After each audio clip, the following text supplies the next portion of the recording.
कि भाषण से ज्यादा हमारा ये कहना है कि कैसे हम 1-25 पर पहुंचेंगे।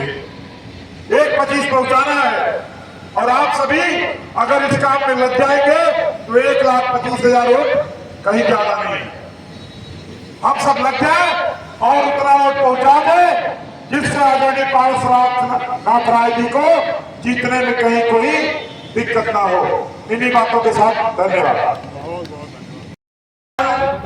क्यों होना है, एक बार निश्चित रूप से आप फ्लैशबैक में जाइएगा कि 2014 से पहले भी इस देश में सरकारें चलती थी।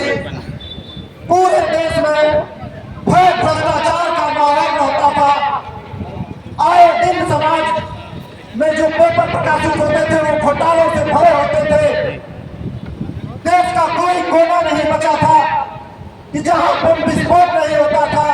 यहाँ तक कि आपका काशी क्षेत्र भी नहीं बचा था कि जहां बम विस्फोट की घटना न हुई थी। लेकिन 2014 के में आप लोगों ने खाना कमल के फूल पर बटन दबाया और 2014 के बाद ही जब यशस्वी प्रधानमंत्री नरेंद्र मोदी जी ने इस देश की कमान संभाली, उस देश से ही इस देश में बम विस्फोट की घटनाएं बंद हो गई और घोटालों का कहीं जिक्र तक नहीं हुआ। देश निरंतर जो है अपने प्रगति पर आगे बढ़ने लगा। वैसे ही 2017 से पूर्व आए दिन अपने पूरे प्रदेश में हत्या, छीनती, लूट मार आम बात बन गई थी। मैं तो व्यापारी हूँ मित्रों, उस दर्द को झेला हूँ कि कोई भी व्यापारी अपना जो है सामान या पैसा लेकर बैंक या कहीं व्यापार के लिए जाता था तो वो लूट लिया जाता था। अगर आनाकानी करता था तो उसकी हत्या कर दी जाती थी।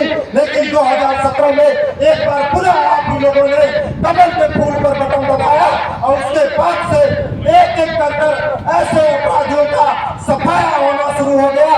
या तो अपराधी वर्तमान में जेल में है या तो बेल पर है। अगर किसी व्यापारी और आम जनता पर जो है हाथ उठाने की कोशिश करते हैं तो उनका जो है क्रियाक्रम की व्यवस्था हमारे योगी जी करके रखते हैं। ऐसी व्यवस्था की सरकार अपने उत्तर प्रदेश में चल रही है।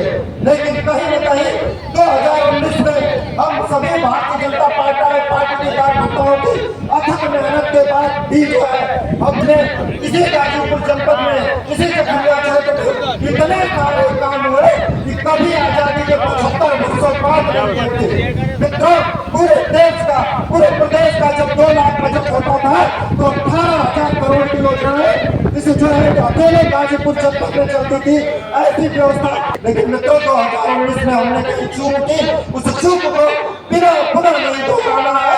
क्योंकि मित्रों हमको जो है विकास के राह पर इस जखनिया और गाजीपुर को ले जाना है। और मैं अपनी 2 लाइनें कहते हुए इस बात अपनी वाणी को विराम दूंगा कि राम राज बैठे त्रिलोका हर्षित भय गए सबको का।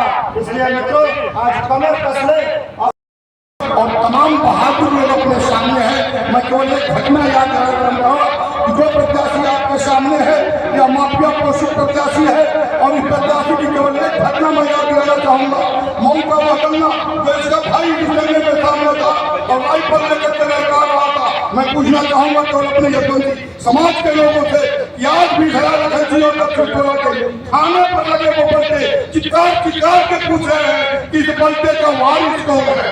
उस दंगे में जा रही नारायण दुबे की बिटिया जो DCS के कॉलेज के सामने आपको याद होगा मऊ में दंगा चल रहा था, हिंदू मुस्लिम राइट हुआ था और उसका नेतृत्व कर रहा था आज का दिवंगत विधायक। मैं पूछना चाहता हूँ कि उस दुबे की बिटिया का क्या कसूर था जिसको रिक्शे से छोड़ रिक्शे से उधार करके और उसके साथ छेड़खानी की गई और यह बताया गया कि यह हमारा दंगा है और इसके लिए तुम्हारे साथ क्यों छेड़खानी हो रही है। कौन पूछेगा सवाल आप करेंगे, सवाल विकास के नाम पर करेंगे, सवाल माफिया के इतिहास के नाम पर करेंगे। और मैं आपसे निवेदन करता हूँ कि अपनी सहनशीलता को साथ में रखते हुए केवल एक लक्ष्य कि आने वाली चुनाव में एक वोट अपना बूथ तक पहुंचे, उसके लिए चाहे जो भी बर्दाश्त करना पड़े किले सिकवे छोड़ करके केवल एक लक्ष्य हमारे प्रत्याशी की लिए हमारे बूथ पर किस तरह से होगी।